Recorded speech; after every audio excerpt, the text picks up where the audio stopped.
You are listening to Games from the Cellar, where we play board games and then talk about them. I'm Steven, your host, and tonight I was joined by John, Sam, and Chris to play Mosaic, A Story of Civilization. Mosaic, A Story of Civilization was designed by Glenn Drover and published by Forbidden Games in 2022. At the time of this recording, Mosaic, A Story of Civilization has a 7.7 rating with 862 ratings on BoardGameGeek and has a ranking of 2001.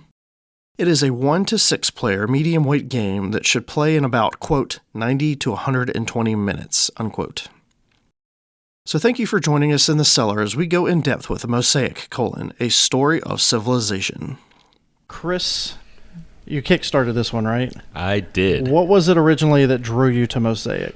The name Civilization. Okay, so it's Mosaic, A Story of Civilization.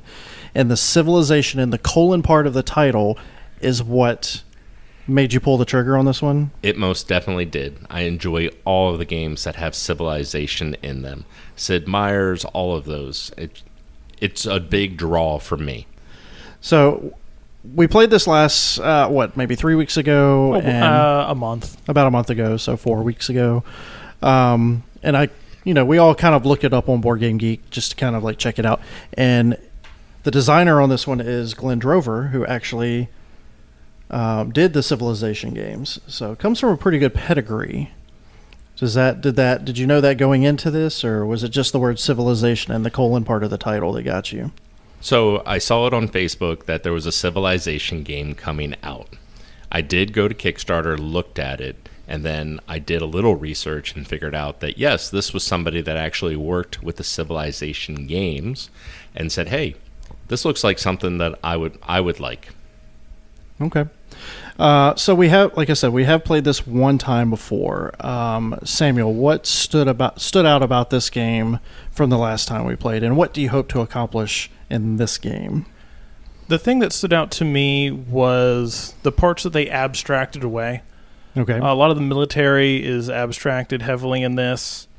Settlement even is abstracted. You can just put a city down wherever you want, anywhere on the board, which is kind of weird. Frankly, I'm hoping to not come in last place and dig through the technology deck. Okay. So to kind of go back, the whole thing with military presence, you put military units down on the board, but they don't actually fight each other. No, you create military units. There's 6 different regions throughout the Mediterranean, broken up geographically. There's 7, but yeah. Are there 7? Yeah. Okay. And at, I think, 3 points during the game, we'll score them. Whoever has the most influence within a region scores points based on the total number of cities there. And that's what military is good for. There are a few cards that let you remove other people's units. Yeah. But there's no combat. Yeah, they're really just there to assert their influence. Yeah. No actual combat except for the odd card here and there that does that. Yeah. John, what do you recall from the last game, and what, if anything, do you hope to accomplish here? Making it past 10:30? Oh, yeah, 10:32. No. Step 1 is play by the rules, because there's just a lot here. I want to make sure that I'm actually keeping things on the up and up. Finish better than Sam, and just kind of see if I can work out a good strategy. This is not my kind of game. This is a build a big machine kind of game. I'm more of a sprinter than a marathoner, and this is definitely a marathon kind of game. Yeah. So it's funny that you mentioned playing by the rules. This game has what I think is one of the greatest production choices of any game ever, and that is including 2 rule books in the box. It is pretty handy. They inadvertently ordered them twice, and they figured they'd share the wealth. I just think that there's also a wealth of reference books. Yeah, I think for a game like this is big and long, like John mentioned, having 2 rule books around is really great because, there's 4 of us playing, there's 2 of us on each side of the table. The board is, it's not a huge board, but it takes up a lot of real estate, plus the player boards and all the chits and the pieces and the plastic that goes along with it. It's very handy to have the additional board. Yeah, there's some good design decisions here. The little cheat sheet, there's like little cardboard menus that give you a basic idea of how everything works. But even the decks, just the fact that each of the decks has what they are clearly labeled on them. They aren't trying to use some tiny little icon or some representation. I mean, the population deck has the word population written on it in big white letters. So from a setup perspective, that's pretty nice. But just from a general usability perspective, it's better too. This is a whole lot easier reading. We just released our podcast on Arc Nova, and there's whole parts of the game where I just have a devil of a time getting my eyes wrapped around it. I'm older. I wear glasses. This game is much cleaner as far as that's concerned. Even the iconography on the little chips and the like are nice big pictures and seem to be solid representations of what they are. All right, so that's a good intro into our play for Mosaic. We're going to go ahead and give this one a go, and we will report back when we are done.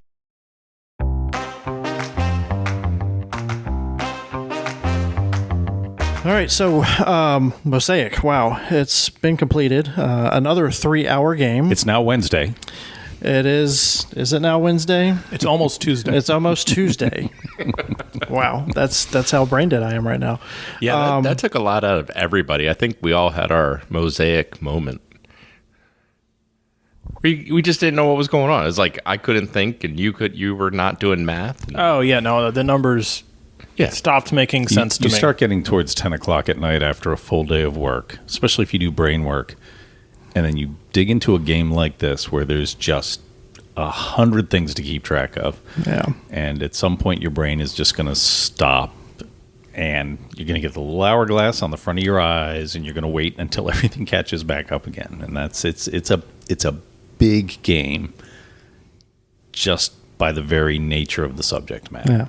It's a lot of things to have to keep track of. I would say in the grand scheme of things, while it is a lot of things, it's a lot of simple things. It's not a lot of like intricate, intertwined moving parts. It's just a lot of moving parts. Sure, they're not complicated moving parts, but it's a lot of brain work. And the designers did absolutely nothing to mitigate that at all. You could probably even say that they reveled in it, right? I mean, it's a Civ game, and so with that, kind of. It is kind of a Civ. They built it as a Civ game, and with that comes certain. It's a Civ game. We have to put this in, or it's a Civ game. We have to make it a certain complication. And especially with Glen Drover, but well, with Glen Drover, right? Because you look like Serenissima and other games that are like that. There are games that are Civ-ish without being as complicated, but they're specifically designed to be a lower key game. This is designed to be Civ and the big Sid Meier sort of tradition of it, where if it ain't got the complexity, it ain't in. I mean, it doesn't count as a Civ game, and I don't think there was any attempt to pare that stuff out. I mean, a lot of games they'll sit there and they'll say, okay, we're gonna keep, the game isn't done until we've removed everything that doesn't need to be there. Well, with the Civ game, that's not how it works. With the Civ game, it's like, oh, no, keep putting stuff in. All right, see, and this is in that tradition. I agree with you. It's in that tradition, but I disagree with they didn't take anything out, because I think they removed a lot, like placement on the map mattering for cities. I think they said that's complicated. We're not going to track it. Don't worry about it. I think that was even a selling point in the marketing, wasn't it? Where they're like, oh, you can settle wherever you want. Well, right. You don't have to travel to a place and build a city there. And that is a little out of the ordinary. traveling step, the exploration step is gone. Right. It's just gone. And frankly, I think it's a weaker game for it. I think because of that is missing, and I'm not even sure you saved that much on complexity. Yeah, it feels weird, but think about it. If you had to add in that exploration step, you suddenly turn a 3-hour game into a 5-hour game. Oh, sure. I agree with that. I'm not sure what you'd cut out. This one doesn't have the grandeur of a Civ game that can take 6 hours to play. Right. They've replaced that whole exploration phase with an area control mechanic, where you just hear 7 areas on the board. Start playing to the one you want. I mean, there's a chunk of El Grande underneath all of this, where it's I need to go over and get into blue because blue is where people are soft, and I can make some ground there. So The game could use a Castile. I have no clue how that would work. Are the catapults not Castiles? No, the catapults are like nuclear bombs, and some Civ games actually have nuclear bombs. The veto card. Right, and that's where the siege engines come in. And tonight in our play, the siege engines just completely decimated 2 regions that were otherwise highly contested. So it really changed the shape of the game. Yeah. And it seems like in every Civ game, there's some mechanic or some piece that just doesn't seem to make sense, that just kind of seems like it blows up the whole game. Yeah. We talk about the exploration. It used to be, okay, I'm going to start down here on the far southeast of the board. Oh, we turned over a tile, and what do you know? I have a city over there. Right. And, it's right next to diamonds, and that would just always seem to kind of, and I you flipped protect yourself. I flipped a plague token. Oh. Yeah, right. And that sort of crazy luck aspect to it is also part of the tradition as well. And I don't mind that was missing, right? I think that's probably the weakest part of exploration is some people strike it rich and other people get nothing. Mm-hmm. And I don't like that in my board games. I don't miss the exploration part of Civ. Each one of them have had it before, and this one kind of took it away. Everything is open. Like all the resources that are available are face up, and without having to explore, you can just drop in wherever you want. Your civilizations are essentially like jumping out of a C-140 or whatever, C-130. Yeah. Just to wherever they want in ancient Europe. And it was just weird because thematically it made no sense because my civilization started in Spain, but I could just show up in Egypt whenever I wanted to. I could show up in Italy whenever I wanted to and didn't have to.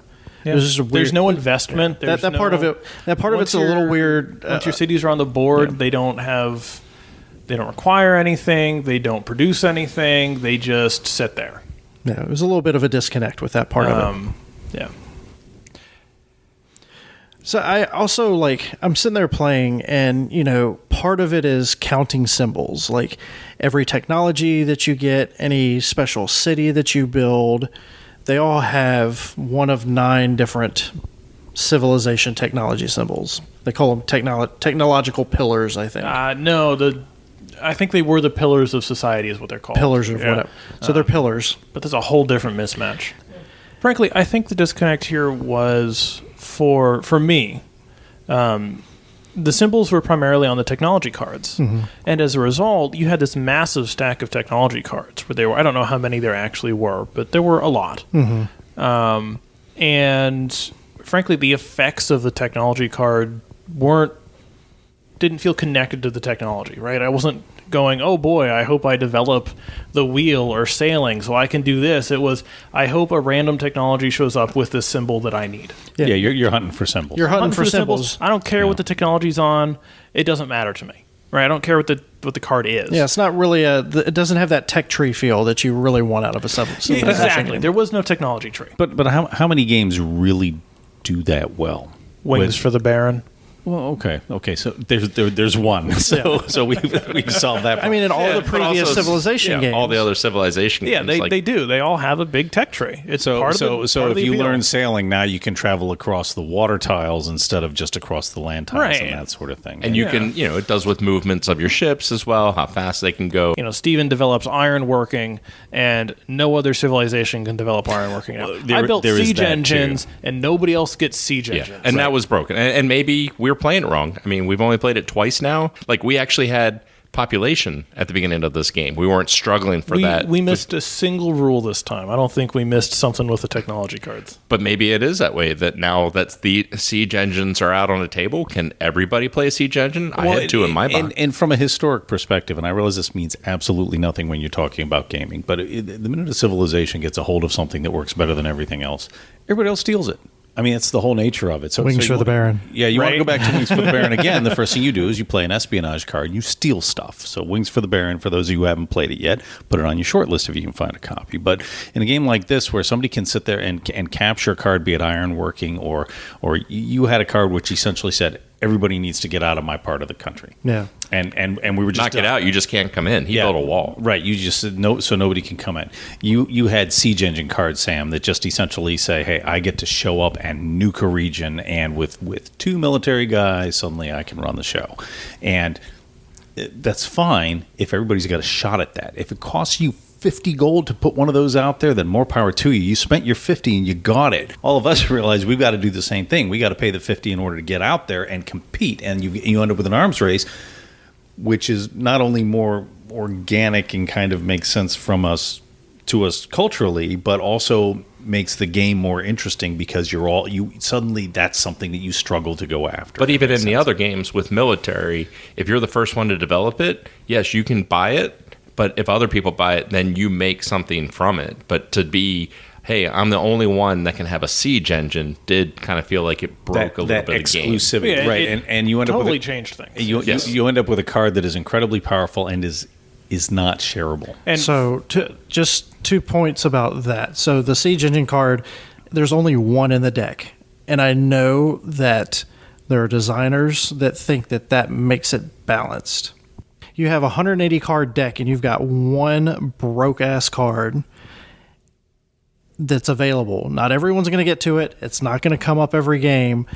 And that's how they balance those broken. That's how those broken cards are balanced, because that's not going to show up every time. Or if it does, okay, great, you just deal with it. And the next game it may not show up again. That's like the mentality. I've seen that like pointed out in different discussions as, okay, this card is broken. Well, there's 180 cards. You're only going to draw. You'll find some other broken card to play. Yeah. But so then going back to, y'all have been using the example, oh, Steven had Ironworks.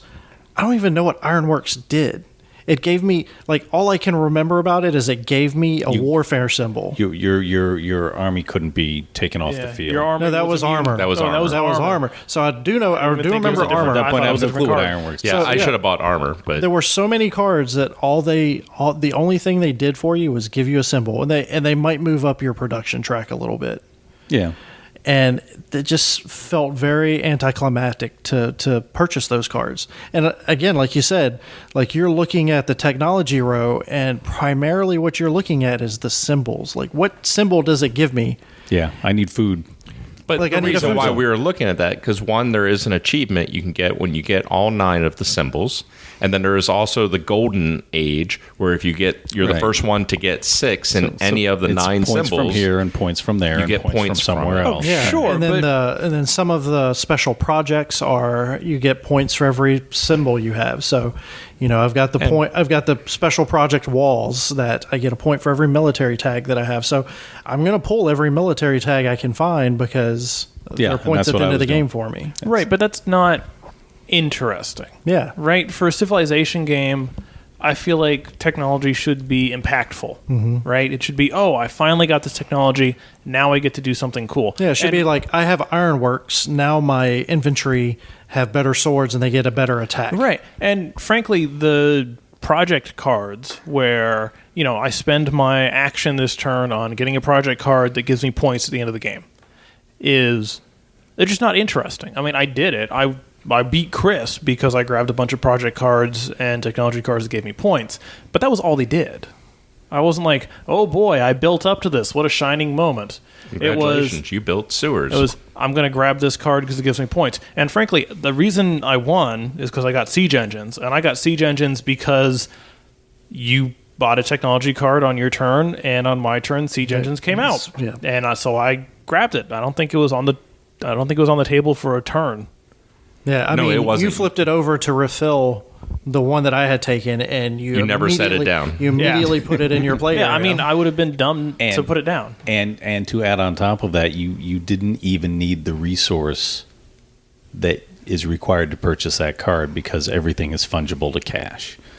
So at any point you want, you can spend money to cover your knowledge points, to cover your stone points, to cover your food points. It just doesn't matter. I mean, that's a different topic. It I is a think. different topic. And frankly, I think if we're talking about simplicity versus complexity, I think that's a benefit. The fact that you can buy anything with gold. Well, it certainly makes it simple, but it takes out. So if that card comes up and you look down and you go, oh golly, I needed knowledge for that, and I don't have my reserve of knowledge in case a card like that comes up, and you can't just buy your way out of the jam, then regardless of which line the cards are coming out of, you can cover it. You just got a little bit of cash in your back pocket, and you can pick up that card. And that's what I'm saying. So at that point, they have released the tension.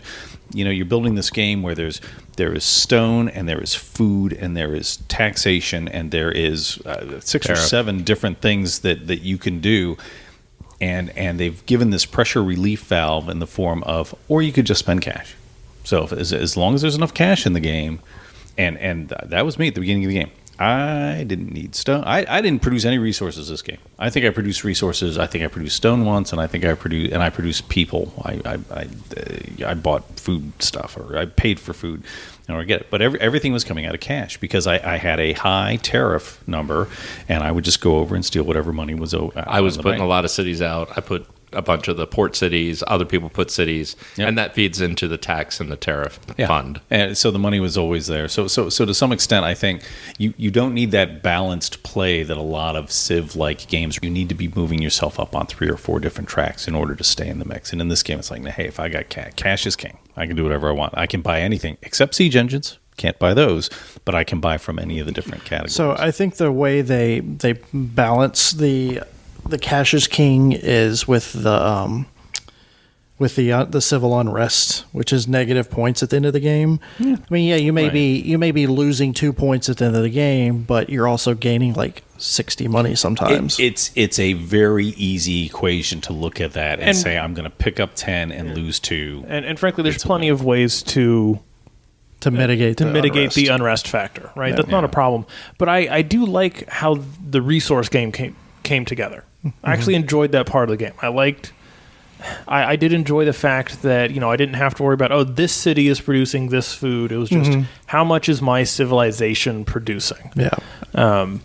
But it feels weird to call it my civilization because I didn't feel attached to it at all, really. It was just kind of... The leader was something that you started off with and then forgot about. One special ability. Yeah. And so at that point, we're back to the original point of, I'm just collecting the symbols. It's because they have taken that flavor, that nice creamy sauce that is on typical Civ games where you really have a narrative to your play is kind of has the legs cut out from under it. Yeah, I don't feel like there was any narrative to my civilization, really. Yeah. I had a strategy and it worked out well for me, but nothing about that strategy was informed by my civilization or the things that came up. It was entirely, a cold-blooded calculus of this is the path for me to win, and I got lucky a few times. And a big thing was you got government early, which allowed you to score all those points for your golden ages. Because I aimed for it. And you actually used all the rules. And I'm going to be honest with you, my brain simply is not up to the challenge of understanding there's 13 options on the board. Well, you're trying to figure out what can I do to build my engine.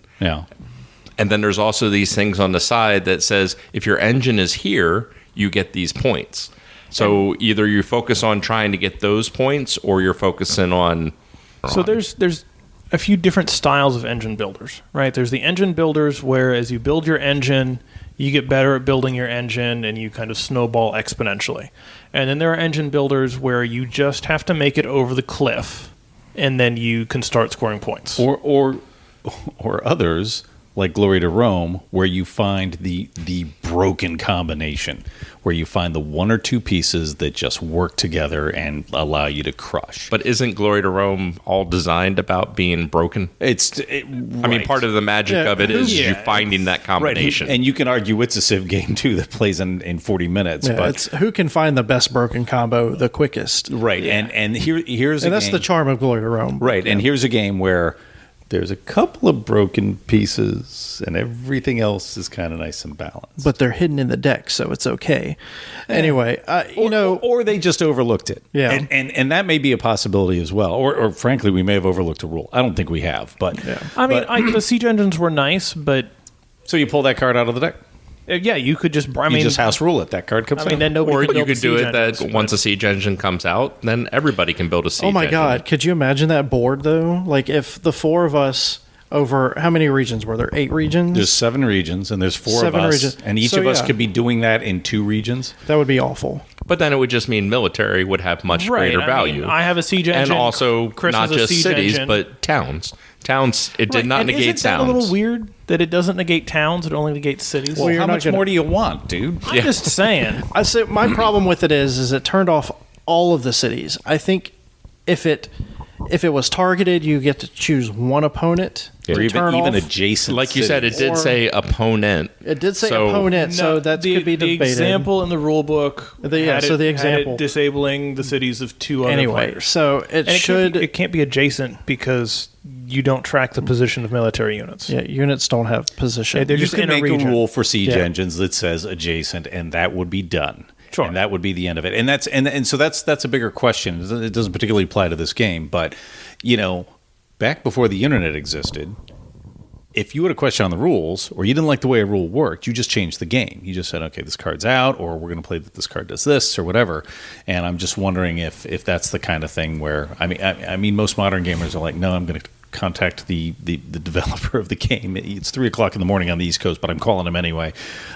We sort of feel like there's some level of obligation for that kind of support to be available for the game. But sometimes I think you just say, well, Siege Engines doesn't work for our group.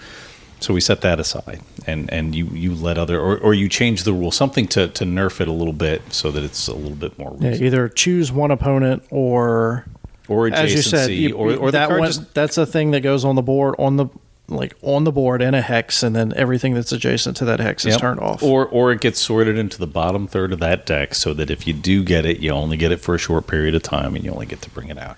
And that's what happens in other Civ games where you actually have atomic bombs as one of your options, but you got to get all the way up to the modern era before you get a chance to use it. So it's not something that crushes you, whereas Siege Engines in this game could be the third card down in that deck. Or they could be in the opening hand. Yeah, they could come out very quickly and really have a huge impact. And to some extent, we sort of got lucky. I think it was in 2 of our 3 scoring rounds. And it could have been in all 3. It could have been. I mean, yeah. Maybe the expansion that adds some type of combat to it will handle that. Because there was no way other than a technology card to be there able were to the technology remove. cards, but as you So pointed out, maybe I learned the next time I hold on to a couple of those cards that allow me to remove pieces from the board. yeah, I mean that's true. If you held on to one of those cards, you could have killed the siege engines. Yeah, True. and this is only our second play. But the only problem with that is You just $5 build them back. puts it right back out there. It's Yeah. not like it's gone for good. I mean, I could have melted it down and torn it And see, up. I'm wondering, would it have been better had they come out early? Because then they would have been on the board, and we would have known to not build up that space. He still could have moved them, He could have moved them, yeah, but it would have cost him a lot of money and to they can do only so. move one space. Yeah, So, I mean, I feel like it could have gone that could have gone either way. But I mean, it really sucked. I didn't have a lot of skin in that game, but it was France, and Chris had probably built 4 cities probably. I mean, Chris was looking at France and was like, I'm going to cover every single space in there because it's something that I can do. It'll be fun. I'll score a lot of points and whatever. And then Sam's just like, Nope. no. Cancel card. Oh, by the way, all those points that you would have been getting, I am Yeah. now getting because I have Yeah. the majority. And what was They're- it? Second they're place only canceled gets for majority. 3. 2 points. 2 points. They're canceled for majority, but they still count for points. They still count for I points. get them. And as a quick aside, to say something nice about the game, I actually did enjoy the area control. The way that cities give influence and points. So Yeah, I think that's the interesting. more you invest into a region, the higher reward it is for whoever wins. Mm-hmm. I liked that aspect. And I think it worked well for me because my goal was 2 of you were going after technology, and I decided I'm going to put as much stuff on the table, on the board as I can. So I was getting the trade goods, and I was getting that. So when we did go to scoring, that I would have. Yeah, you get the big score. I would get the scores on that, and that worked out well. And basically, it was the siege engine that canceled. It basically was. I mean, that's another thing. You can get government cards, and they allow you to score extra points during empire scoring. They're exclusive as well. They are exclusive. There can So only be if there's one already monarchy. a despot out there, you don't get to be a despot. Yeah, there will only be one monarchy, one oligarchy, etc. And frankly, the governments are a big deal because there's only like 3 of the governments are a big deal. yeah. Well, I'm getting to that. Yeah. There's only a few ways to score points in the game. The empire scoring, where you score the regions, is the major one. But if you have a government, you can score additional points. And there's 3 government types. There's the one I had where I got 2 points for every achievement I'd completed. So I was getting 14 points during each of the 3 empire scoring phases. And then there was the theocracy, where you get 2 points for every region you have a city in. And Chris was scoring 12 points per empire scoring phase. Stephen had closed down one region, Stephen shut no down city one building. region. And I mean, that's a lot of points, right? Yeah. But those were the 2 big ones where you score a lot of points doing that. And it is a lot of points. They're exclusive. They are exclusive. I mean, I won. I had 199 points. Chris had 170 something.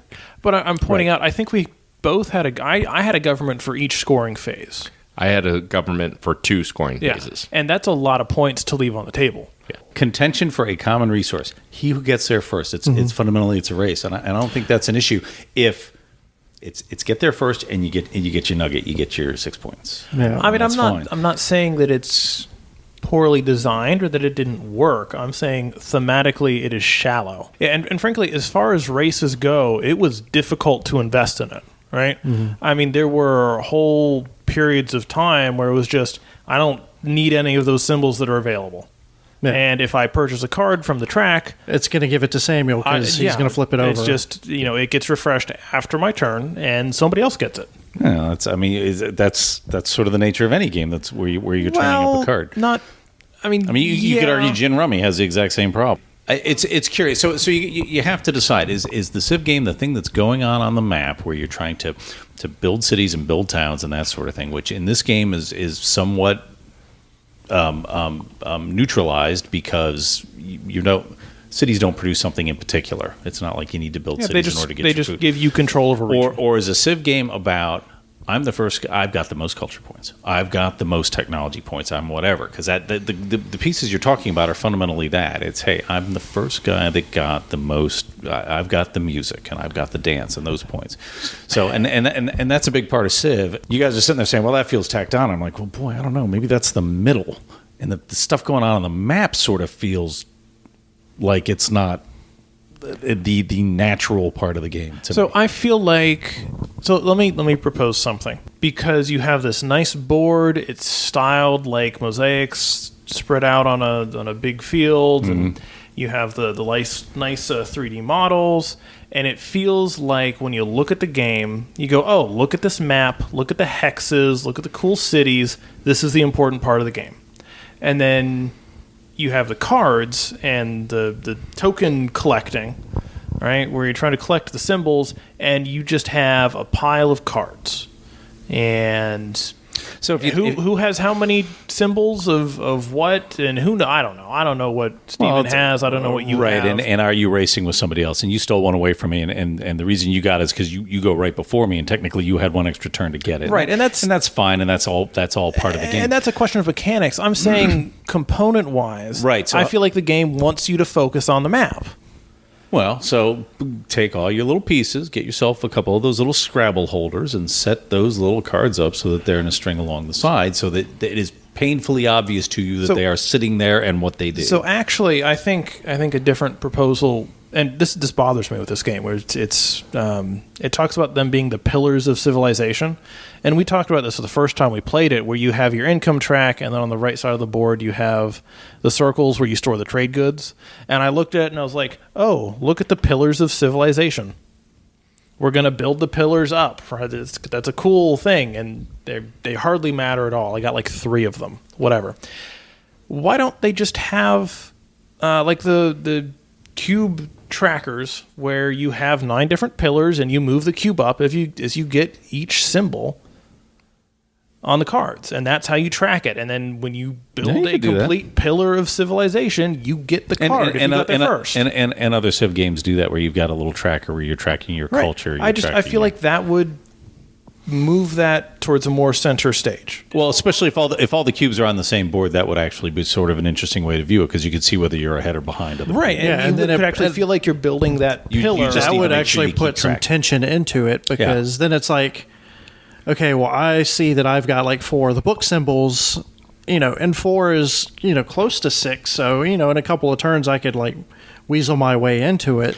But I'm not looking over at John, and I'm not going to ask John how many books he has, because that's going to tip your hand. That's going to telegraph exactly what I'm trying to do. So at this point, you're not talking about the rules. You're talking about the physical execution of the model of the game. Yes, that the pieces aren't doing what they're supposed to do. I think the rules would be better if they were better supported by the physical components. Okay, so there's room for improvement there. I agree with you. Those special scoring pieces, I wouldn't say that they're an add-on. I'd say that they're just not presented clearly enough for you to see not only where you are, but where everybody else is as well, or even which of those is in play. Like the pillars in Planet Unknown. Well, that's what I'm thinking of. Is we just played that game the other week. So yeah, You're still looking at each other's boards. Yeah, no. So I'm thinking the pillars in Blue Moon City.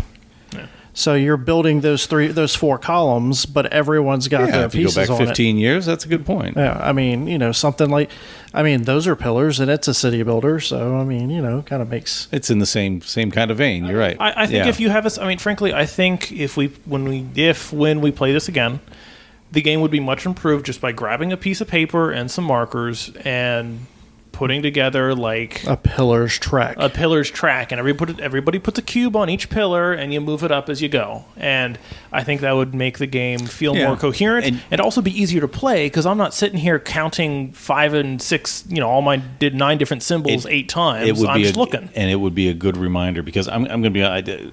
These games don't favor me because I just can't keep track of the 18 different ways to score. Whereas that would make it very clear.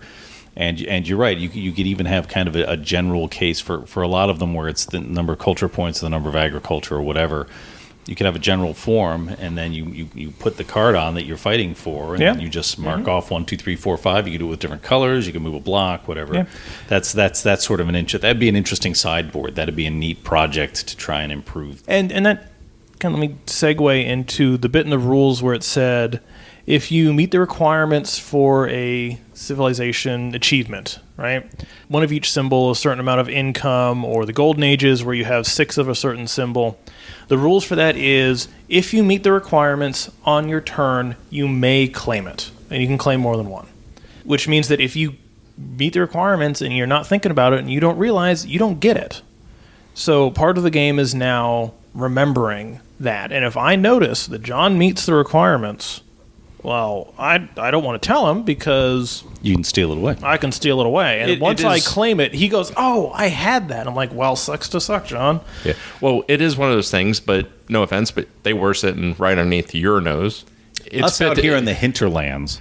Yeah, it's like, that is not what we're thinking about. And once that came out, then we went through, everybody checked everything, we laid them out, we were encouraging each other. And then I reminded everybody, every time you picked up a card, I was like, did that give you 6 of something? Well, not every time, but yeah. Most times. Once he was winning by an insurmountable amount. For sure. Once his victory had been sealed. Siege engine came out. So what I'm saying is, that was just him covering his butt. No, I reminded you. The way the rules were worded, they encouraged me to not remind you. Right? For sure. It behooves me to play cutthroat. I'll be honest with you. I think that's fair, but... I don't think that's fair. I think that's bad design. I think that when you design the game, you should have the rules, and everyone should be on the same playing field, right? I don't want... This isn't a social deduction game. I don't want part of the game to be me distracting Chris on his turn so he doesn't claim the achievement card, and on my turn, I get it. Whoa. That's Chris's shtick, not yours.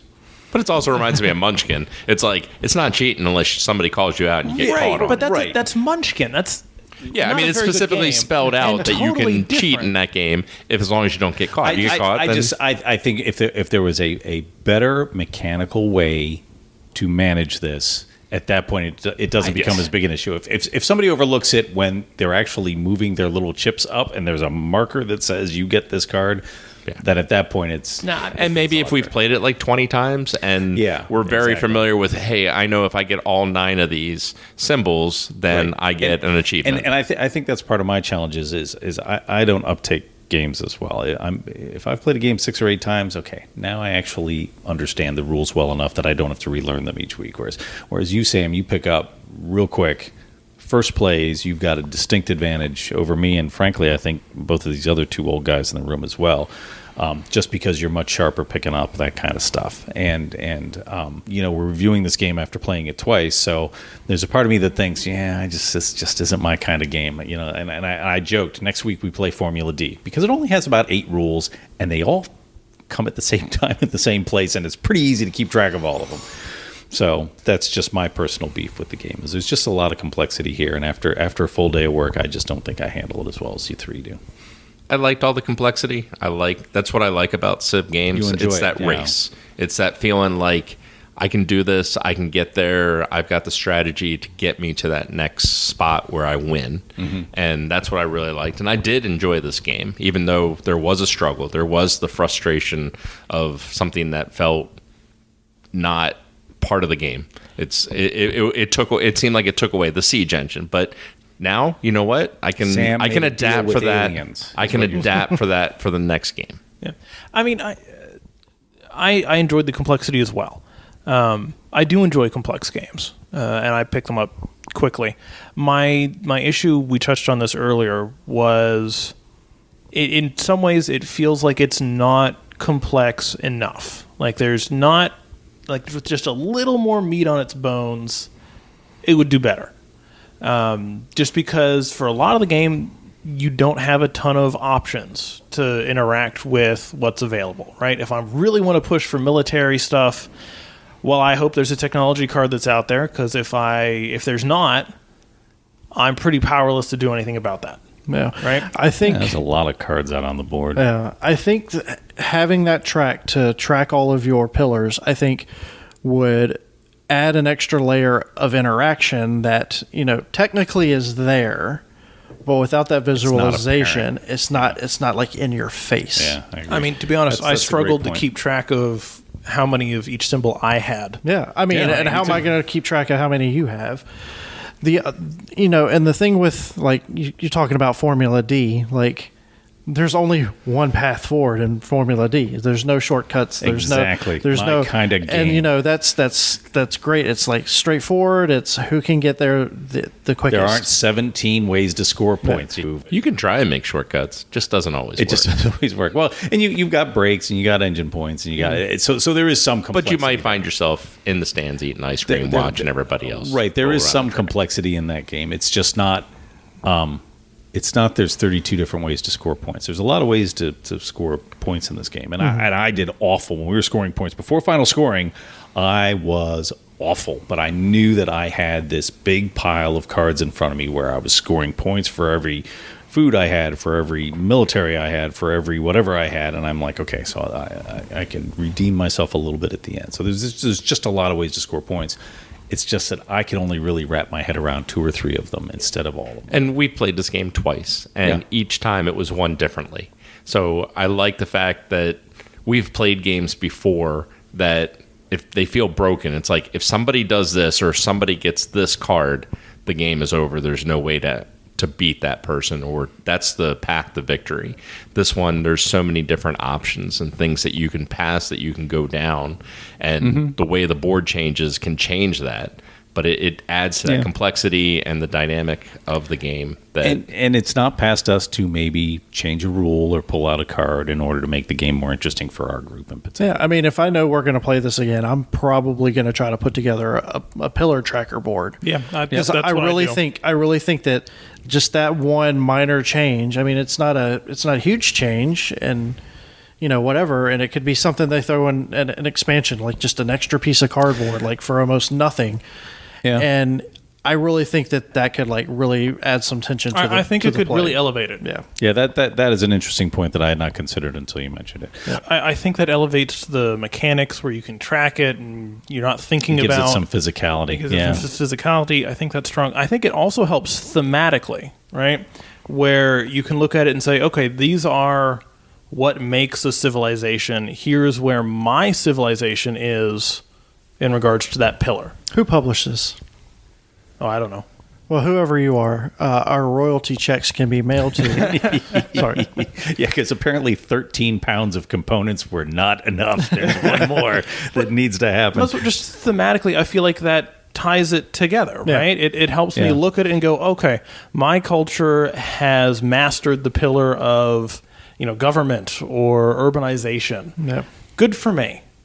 Rather than it being, okay, I think I've got 6 of these symbols now. I'm going to claim this card. I'm going to claim this tile and move on to the next thing. I mean, think about it. So it's your turn. You can look and say, all right, Samuel's going after me. Mm-hmm. It adds like a little more to your decision making when you're looking at the technology cards.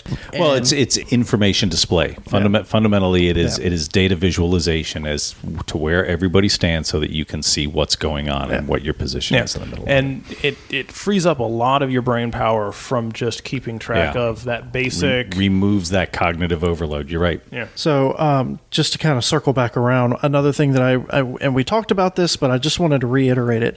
I like that this is a Civ game that's more area control than it is total domination.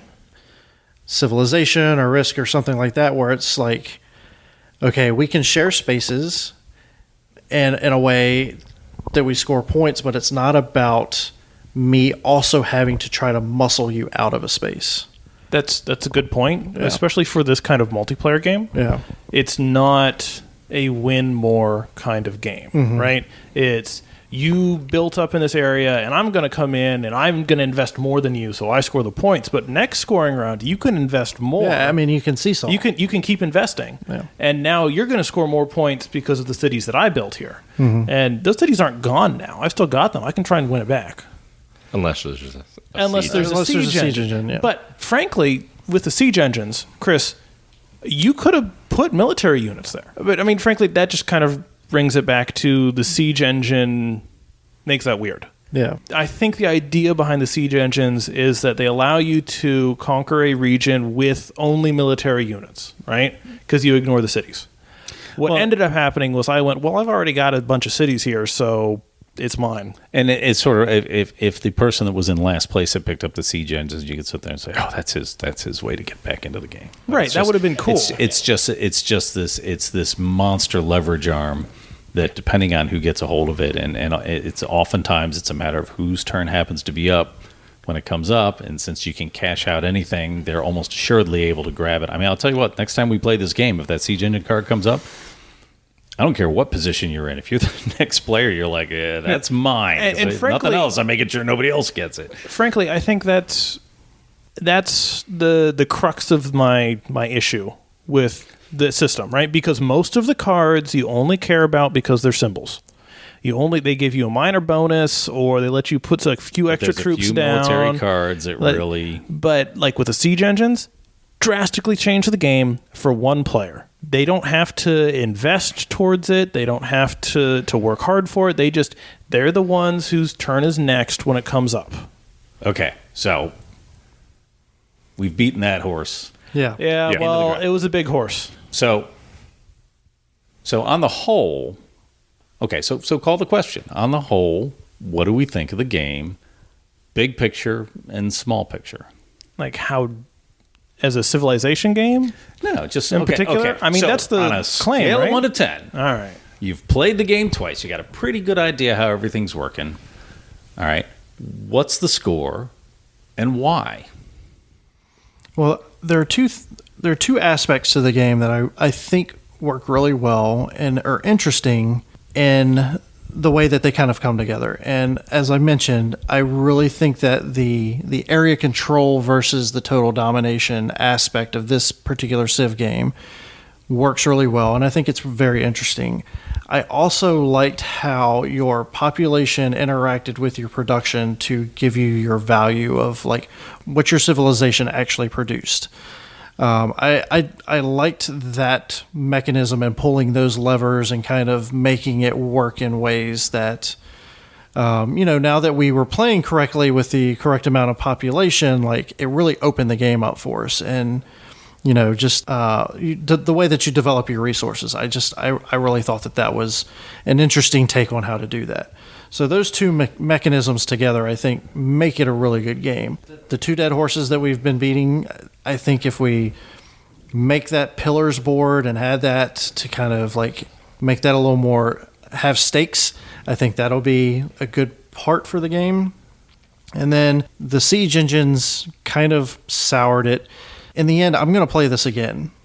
Even before we get the expansion for it, I'll probably play this again if Chris can convince us to play it. But 1 to 10, if I'm going to rate this, I'm going to give it a good solid 7 until something just breaks. I think it's a good game, and I'll play it again. So solid 7 for me. Sam? So I think there's a lot of this game that I really like.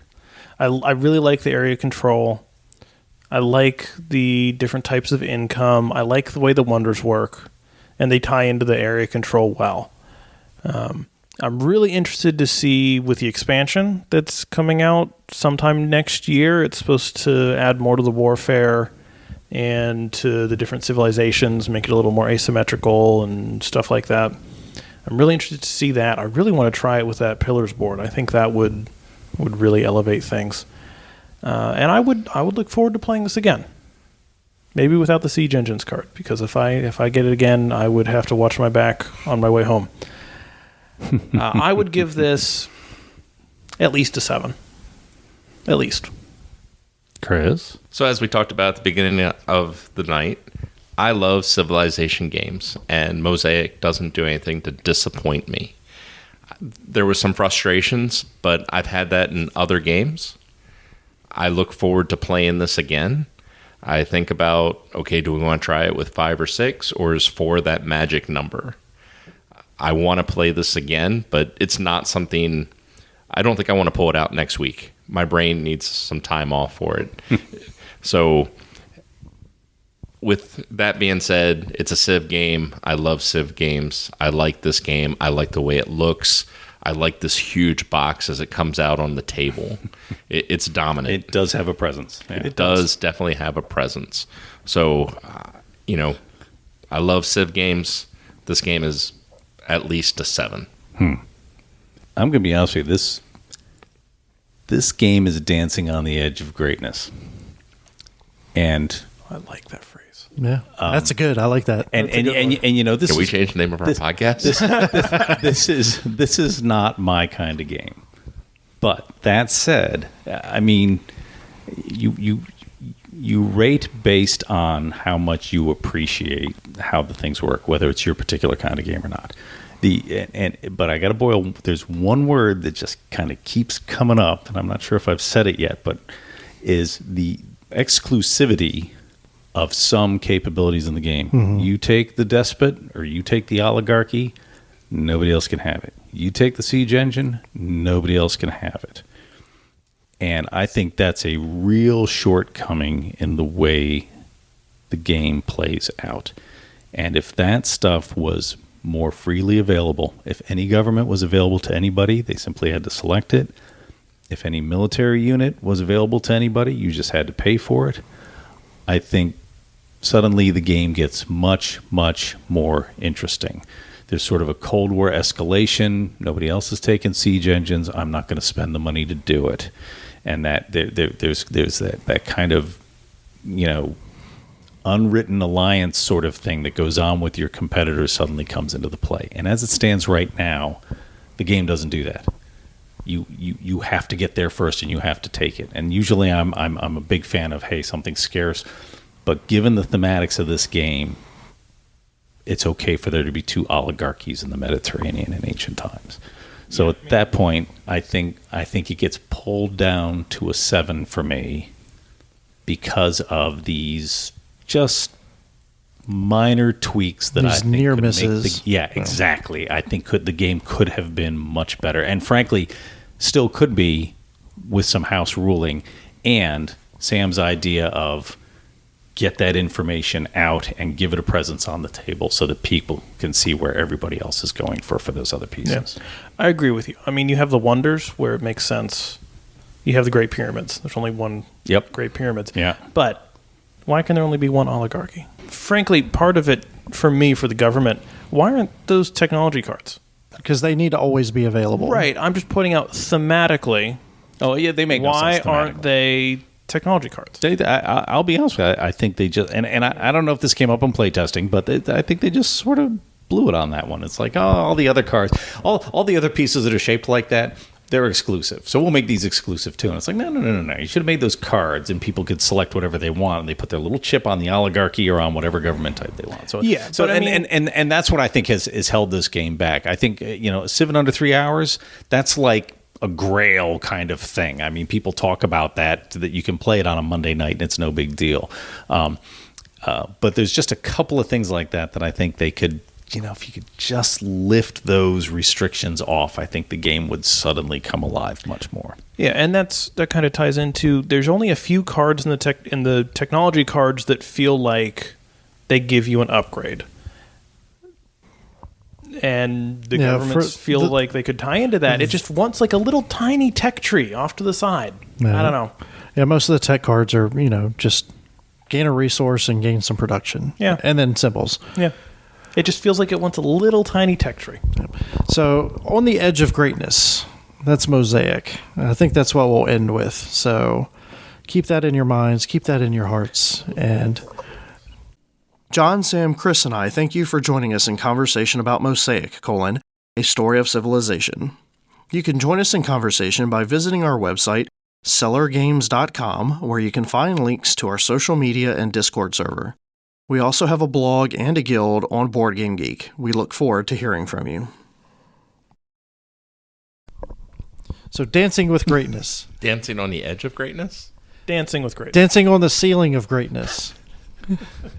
What was the quote, John? I have no clue at this point. We've murdered it at this point. Sneaking out of Greatness's hotel room at 7 a.m. Oh, don't forget your shoes when you do that. So, dancing with greatness. That's what we'll leave you with. And